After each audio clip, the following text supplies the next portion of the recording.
Assalamualaikum warahmatullahi wabarakatuh. Perkenalkan, nama saya Muhammad Aufa Adityawan dengan NIM 2016 031 0076. Saya mahasiswa kedokteran Fakultas Kedokteran dan Ilmu Kesehatan Universitas Muhammadiyah Yogyakarta, yang di sini akan memperagakan bagaimana cara BLS atau Basic Life Support atau bantuan hidup dasar kepada pasien yang mengalami henti jantung dan juga henti nafas. Oke, saya mulai. Yang pertama yang harus diperhatikan adalah cek keamanan. Cek keamanan sendiri adalah cek keamanan penolong dan juga cek keamanan pasien.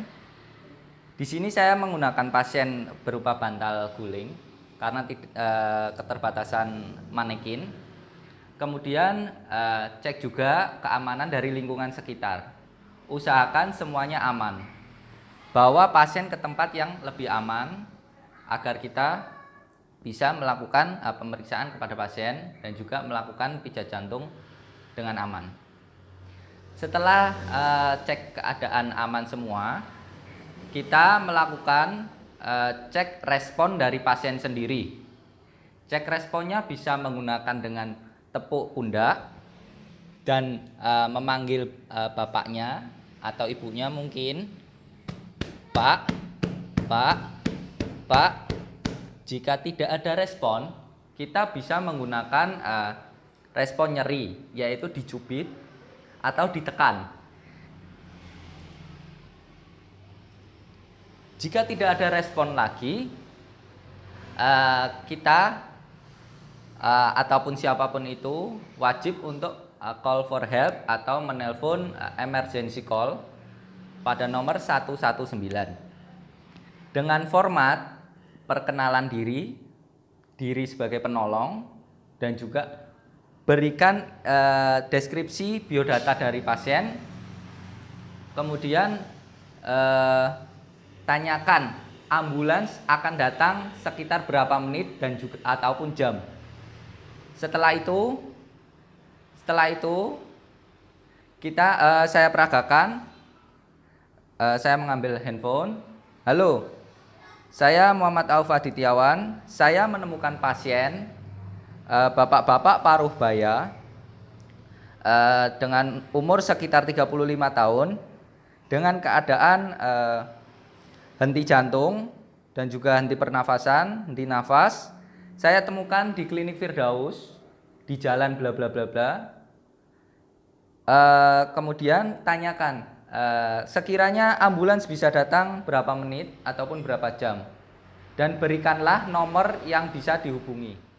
Ya, setelah kita melakukan call for help di nomor 119, kita melanjutkan dengan selanjutnya, yaitu primary survey. Primary survey sendiri meliputi A, B, C, D, E. Yang pertama A, airway, jalan nafas. Kita cek jalan nafas pada pasien sendiri melewati mulut. Dibuka mulutnya, kita cek apakah ada benda yang menyumbat ataupun corpus alienum dan lain-lain, mungkin liur ataupun darah, kita keluarkan semuanya. Kalau liur dan juga darah kita bisa keluarkan dengan suction atau yang lainnya. Pokoknya usahakan jalur nafas bersih atau clean. Kemudian yang kedua adalah breathing. Breathing adalah kita bisa mengecek jalan nafas. Ada 3 untuk mengecek jalan nafas: look, listen, dan juga feel. Look, feel, listen. Look, lihat. Untuk lihat pada daya kembang kempis dadanya. Apakah dia ada daya kembang kempis dada? Kemudian feel, kita rasakan dari pernafasan si pasien sendiri. Apakah terdapat pernafasan atau tidak? Kemudian setelah itu di listen. Listen adalah mendengarkan. Dengarkan pernafasan pasien menggunakan telinga kita, didekatkan pada mulut pasien. Dengarkan apakah terdapat snoring ataupun hambatan-hambatan, wheezing mungkin atau yang lainnya yang dapat menghambat jalur nafas sendiri. Kemudian yang selanjutnya adalah C atau circulation. Circulation sendiri ini bisa dicek menggunakan tangan kita, tempelkan pada arteri karotis, raba denyut nadinya, apakah terdapat denyut nadinya teraba kuat atau lemah, atau malah tidak ada. Setelah itu selanjutnya adalah D, disability. Kita lihat apakah ada disability pada pasien sendiri. Kemudian lanjut dengan exposure atau E. Yang terakhir, exposure sendiri adalah membuka pakaian ataupun apapun itu yang menutupi dari pasien sendiri, guna untuk CPR dan juga ngecek nadi. Setelah itu semua tercapai semua, setelah itu kita melakukan pengecekan terlebih dahulu, apakah kita ada indikasi untuk cedera servikal pada pasien sendiri. Cedera servikal sendiri bisa ditandai pada luka-luka pada leher ataupun hematom pada leher dan lainnya. Kalau kita mencurigai adanya cedera servikal, kita bisa menggunakan manuver jaw thrust atau tidak mengangkat dari leher pasien sendiri. Kita hanya memegang pada mandibula pasien dan juga menarik dari dagu pasien supaya membuka jalan nafas. Nah, apabila kita tidak mencurigai adanya cedera servikal, kita bisa menggunakan head tilt chin lift, atau kita bisa dengan cara kepala leher diangkat, kemudian mulut dibuka. Kemudian ini gunanya untuk apa? Untuk memperlancar dari pernafasan sendiri. Kita bisa menggunakan pernafasan buatan menggunakan sungkup one mouth atau mouth to mouth. Ini gunanya untuk agar mulut kita tidak langsung bersentuhan dengan pasien. Nah, pada kali ini ada alatnya, jadi saya menggunakan one way mouth to mouth. Nah, dipasang atau bisa juga dengan menggunakan ambu bag. Menggunakan ambu bag sendiri itu bisa meminta tolong untuk orang sekitarnya atau perawat mungkin untuk menolong dari pernafasan pasien sendiri. Kemudian setelah selesai, kita bisa melakukan kompresi dada atau pijat jantung. Dari pijat jantung sendiri, kita menggunakan perbandingan 30:2.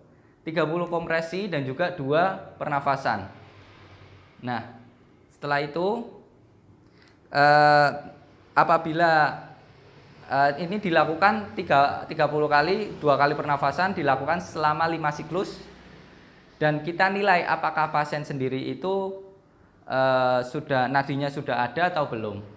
Saat sudah ada belum, selagi ambulans perjalanan untuk kemari. Ya, untuk sambil menunggu ambulans dan AED datang, kita bisa melakukan pijat jantung atau kompresi dada apabila tidak ditemukan nadi pada pasien. Nah, saya akan melakukan kompresi dada atau pijat jantung sendiri dengan cara posisi saya berada di kanan pasien. Kemudian penolong yang kedua bisa lewat di depan kepala pasien, belakang kepala pasien. Kemudian saya melakukan kompresi dada 30 kali banding 2 kali pernafasan selama 5 siklus. Ya, saya lakukan. Tangan dominan berada di paling depan. Kemudian letakkan pada dada. Kemudian tegak dalam pelakuan pijat jantung. Mantap. Jangan sampai melengkang-melengkong. Ayo maju sini. Ya, saya mulai. Yang pertama hitungannya adalah 1, 2, 3, 4, 5, 6, 7, 8, 9, 10.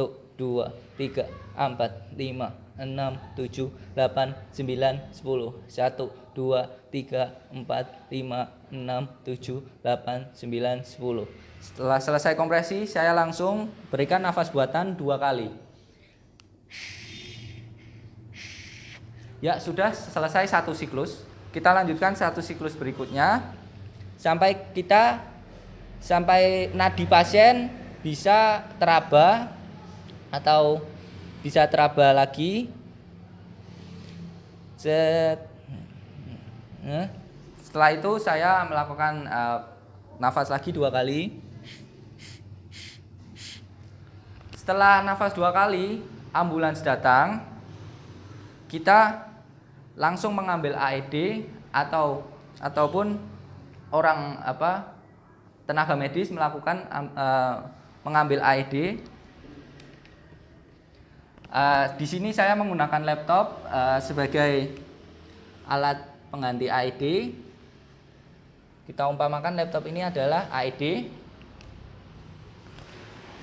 Dan kemudian saat AED di-on-kan, jebret.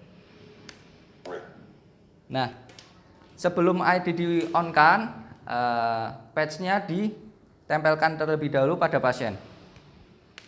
Di bagian sini dan juga sini. Dada kiri dan juga bawah kiri. Dada kanan dan juga bawah kiri. Kemudian setelah itu kita on-kan AED. Kita dengarkan AED berbicara. Kita tunggu AED akan melakukan analisis ritme sendiri, ritme dari jantung pasien sendiri. Setelah itu kita tunggu AED ini akan melakukan apa. Nah, kita disuruh untuk 30 kompresi dan juga 2 pernafasan. Nah, kita disuruh untuk melakukan kompresi di tengah dada pasien. Nah, posisi harus lurus dan mantap.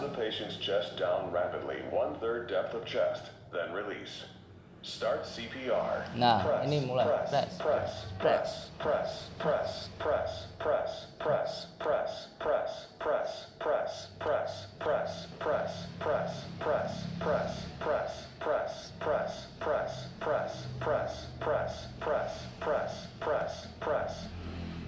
Setelah itu start. Give breath. Continue with compressions. Dilanjutkan lagi dengan kompresi. Setelah itu kita cek apakah nadi dari pasien sudah muncul. Jikalau sudah muncul, kita langsung rujuk ke rumah sakit dengan ambulans. Dan pada saat dirujuk, kita harus selalu mengecek dari nadi pasien sendiri setiap 2 menit sekali. Terima kasih atas perhatiannya. Saya Muhammad Taufat Titiawan. Apabila terdapat kesalahan ataupun salah dalam peragaan, mohon maaf. Wassalamualaikum warahmatullahi wabarakatuh.